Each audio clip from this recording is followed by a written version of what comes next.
Already starting things off, Savannah police are investigating a crash that injured 5 people in Ellis Square in the heart of the city.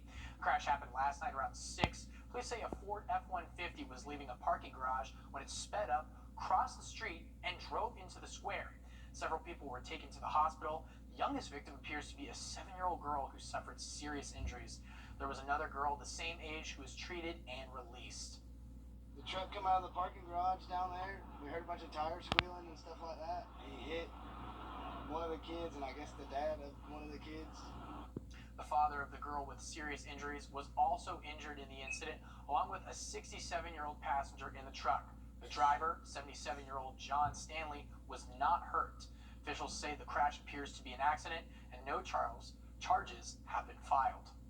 New this evening, we're learning a fire rescue team was called to a boat fire on Lake Lanier this afternoon. Officials say 2 people suffered minor injuries when first responders got to the scene.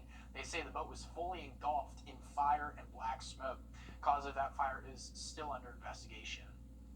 New information in Edgefield County House fire. Today, the Edgefield Sheriff's Office confirms no one was inside the home when the fire broke out Friday night. Fire broke out around 10 p.m. Friday night on Mill Creek Drive in Clarks Hill. This is video from the scene that night, and we now know there were also no injuries. Also in Edgefield County, the Historical Society just wrapped up a ceremony honoring this tree right here. We first told you about it on Friday, but with new development in the works nearby, there's been a renewed effort to preserve the magnolia that stood here for over 100 years. Our Hallie Turner is there with the community, hopes to bring the historical landmark into the future. Behind me now stands what many say is the most magnificent tree in South Carolina, the Curryton Magnolia Tree. By the end of 2022, the Edgefield County Historical Society hopes to transform this area of mulch behind me into a park. But it's not the typical park you may be thinking of. Oh, we're just so thrilled that this tree has been deeded, or the property that it stands on has been deeded to the Historical Society, and that we're going to be able to work toward making sure that it's preserved. Coming up tonight on News 12 at 11 o'clock, we will hear more from the Edgefield County Historical Society on how they plan to preserve this historical tree as it sits in the middle of an upcoming neighborhood which will soon house over 30 new homes.